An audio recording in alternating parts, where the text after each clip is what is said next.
저는 첫 번째 키워드로는 이제 급변을 잡았는데요. 이제 다들 앞에 두 분이 말씀하셨지만 이제 분위기를 말씀드리면은 올해 상반기만 해도 부동산이 이렇게 되리라고는 아무도 정말 그 누구도 예상하지 못했어요. 저희가 작년 이맘때 전문가 설문을 했는데 그때도 거의 오르는 걸로 다들 예상을 했고 2015년 이후부터 오르기 시작했거든요. 정확히는 부동산이. 그래서 이제 7년 넘게 오르면서 불안은 했죠, 다들. 아, 이거 언제까지 올라가냐 했는데 이제 금리나 이제 경기 침체 영향을 사실은 주식이나 채권이나 그런 것보다 부동산은 늦게 봤습니다. 왜냐하면 들어가는 돈이 억 단위로 움직이기 때문에 일단 시차가 좀 오래 걸리고요. 그러니까 움직이기가 어렵잖아요. 솔직히 말씀드리면 팔기도 어렵고 그런 것도 있었기 때문에 그리고 이제 이게 부동산이라는 것도 뭐 매매, 전세, 청약 이렇게 세 개가 같이 움직이기 때문에 이렇게 버티고 좀 이렇게 좀 이쪽이 안 좋으면 이쪽이 낫고 이렇게 좀 그런 게 있었는데 올해의 특징은 이게 이제 매매, 전세, 청약이 연쇄적으로 다 지금 이제 안 좋아지고 있어서 뭐 저 요새 카톡방 보면은 진짜 뭐 안타깝게 뭐 영끌 오적이라는 말도 돌아다니고 뭐 별 소리가 다 돌아다니는데 정말 급변을 했죠. 그런 가장 큰 원인은 이제 어떤 금리 역시나. 근데 금리가 이 정도로 부동산 시장에 영향을 줄 거라고는 예상을 못했죠. 보통 금리가 오르고 나면은 한 후행을 보통 부동산은 많이 후행을 합니다. 사실은 이제 부동산학 경제학 보면 한 2, 3년 뒤에 오고 생각보다 주식보다는 좀 영향이 적은데 지금 굉장히 좀 이런 상황이고요.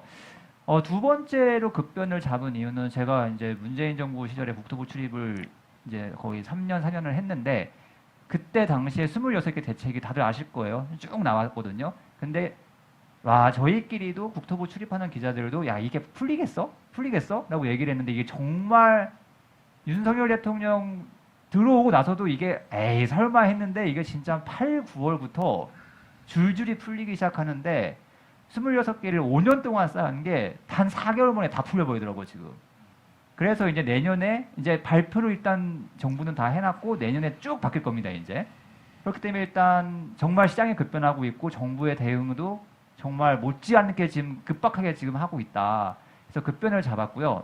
이제 두 번째로는 이제 부도를 했는데 그 이유는 약간 연결되는 겁니다. 이제 둔촌주공이 여러 정말 사건을 여러 개를 겪고 정말 겨우겨우 진짜 제가 한 몇 년 전부터 둔촌이 뭐 단군 일의 최대의 재건축이다, 뭐 청약 최고의 뭐 그거다, 뭐 둔촌이 나오면은 뭐 10만 청약 뭐 대군이 나올 거다 이런 소리를 정말 분분했는데 이게 드디어 시장에 나왔는데 경쟁률이 3대 1이 나왔어요.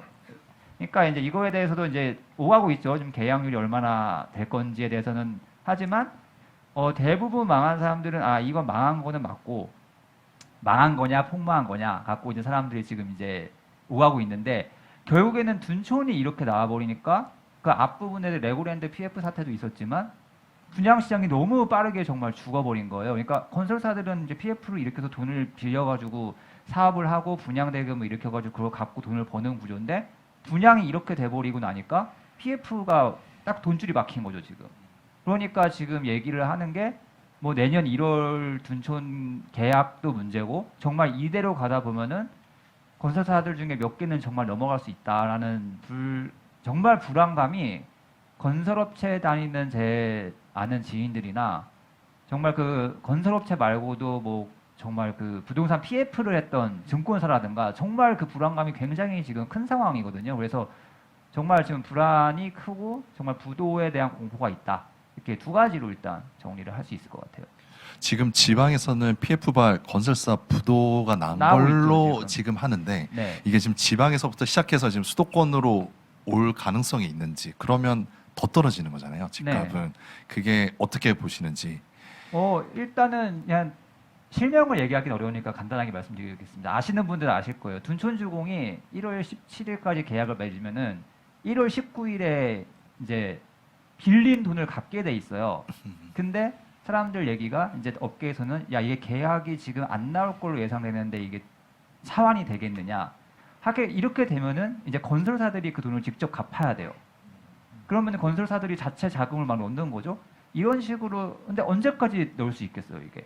그러다 보니까 이제 수도권으로 올라오게 되면은 꽤 어려울 거고 많은 분들이 기억하실지 모르겠지만 2010년대 초반 2000년대 글로벌 금융위기 이제 리먼 지난 다음에 청라랑 그다음에 뭐 송도랑 이런 데서 정말 분양이 너무 심하게 깨져가지고 그때 분양 현장이 완전 엉클어지면서 이제 부동산에 관심 있으신 분들은 좀 얘기는 이름은 들어보셨을 거예요. 허그라고 있습니다. 이제 주택보증공사 이게 이제 분양 보증을 하는 이제 공기업인데 엄청나게 이거를 늘렸었거든요. 보증액을. 근데 지금 허그가 준비를 좀 하고 있다고 하더라고요. 이게 지금 내년 시장이 되게 지금 어떻게 될지 모르기 때문에 지금 자기네 그거를 좀 주택 안정기금이나 그런 걸 늘려가지고 좀 준비를 하고 있는 상황이고 그래서 수도권 쪽으로 올라올 가능성이 아주 없다고 얘기하기는 좀 어려운 것 같습니다.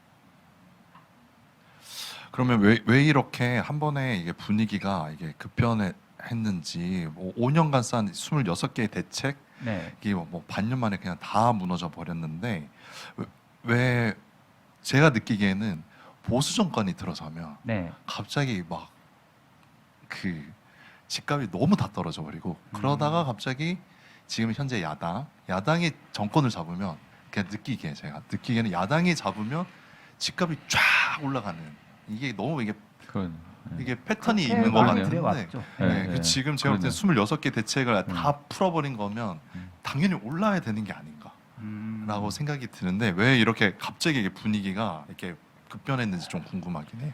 일단 그 구조를 말씀을 드리면 일단 너무 금리가 생각보다 빠른 속도로 올라버리는 거죠. 그래서 제가 작년에 처음 이제 한국은행이 기준금리를 이제 틀어가지고 올라갈 때도 똑같은 기사를 많이 물어봐서 부동산 어떻게 되는 거냐 너무 올라가 있었으니까 물어봤는데 그때만 해도 대부분 전문가들은 그냥 아유 별 영향 없어라고 얘기했는데 지금 기억해 보면은 그분들이 얘기했던 그러니까 주담대가 주택시장에 압박을 준다고 하는 금리 수준이 숫자가 있었어요.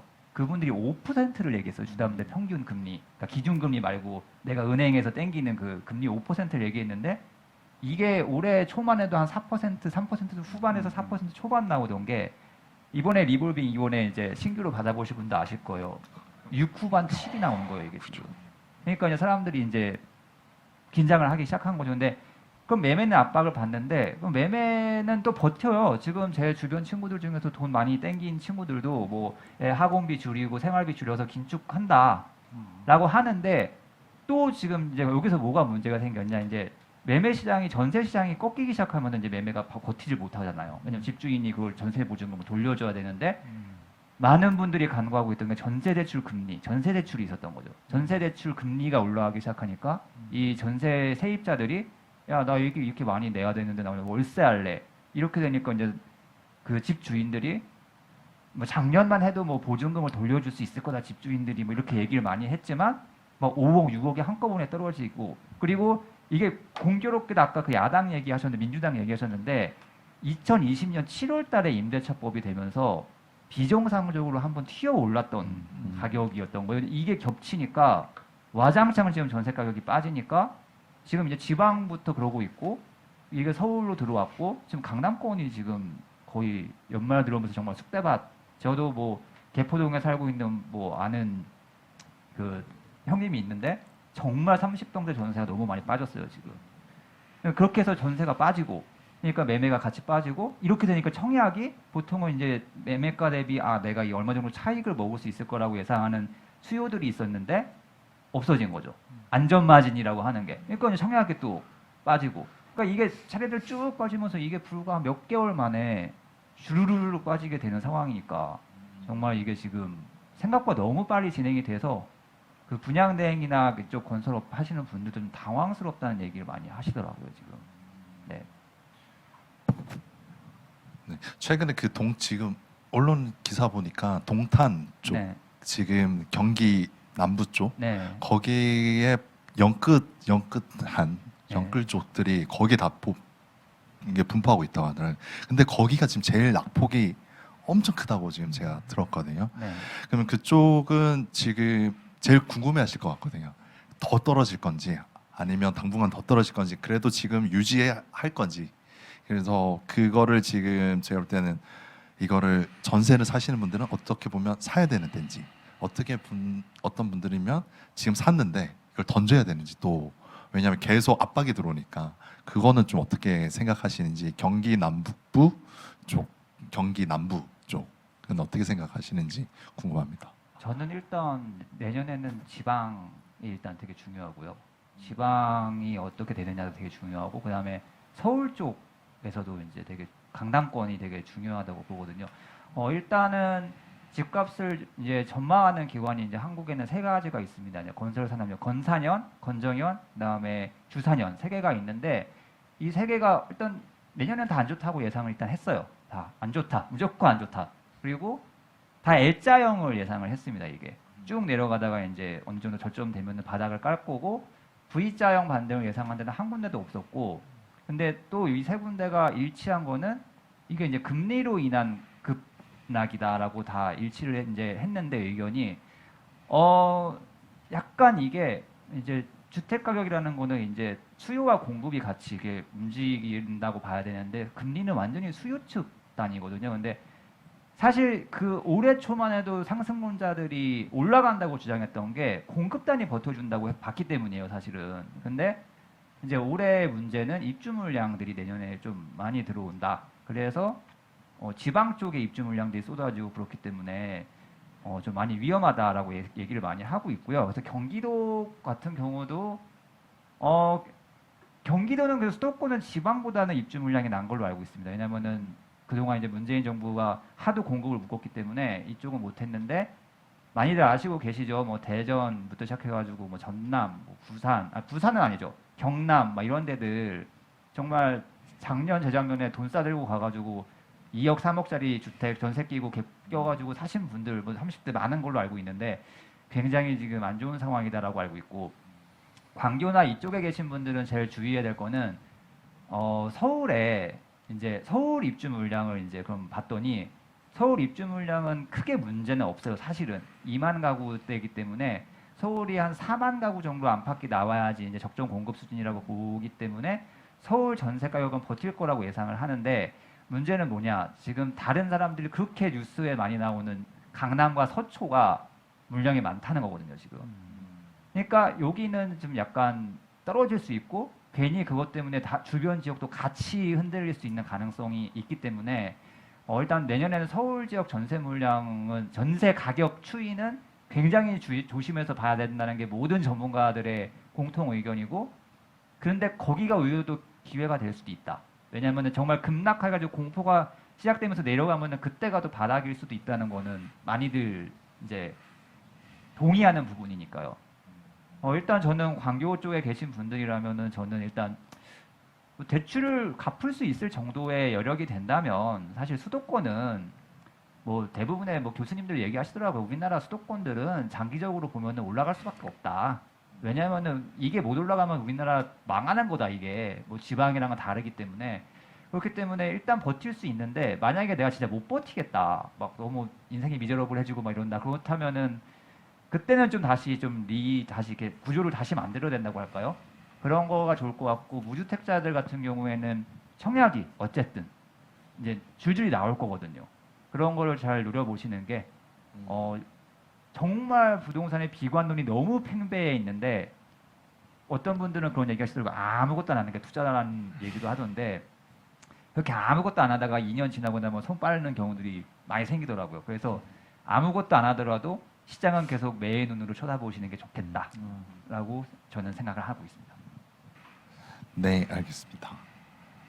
그러면 그 자산 시장에서 지금 다 불행한 편이긴 하지만 그래도 웃고 있는 사람들이 현금 있는 사람들이잖아요. 그렇죠, 현금이. 그거를 이제 주식 시장에서 보면 뭐 예수금, 투자 대기금이 있는 사람, 부동산 시장으로 따지면 청약 통장이 있는 네. 사람이라고 볼 수 있는데 내년에 뭐 청약 통장을 쓸 만한 곳들은 많다고 제가 한번 네. 아까 송 기자가 쓴 기사 중에 한번 봤는데 어떻습니까? 뭐 좀 소개해 줄 수 있는 일단 내년에는 서울의 청약 물량이 굉장히 많죠. 사실은 이게 작년, 그러니까 올해 나왔어야 될 물량인데 정말 또 다 밀렸어요, 그게. 그런데 저는 이번에 그 기사를 쓰고 느낀 게 이게 올해 초반에도 이 기사를 쓰거나 이걸 갖고 소개를 하면은 정말 반응이 많이 붙었는데 관심이 없더라고요. 이게 나온다고 해도 관심이 없고.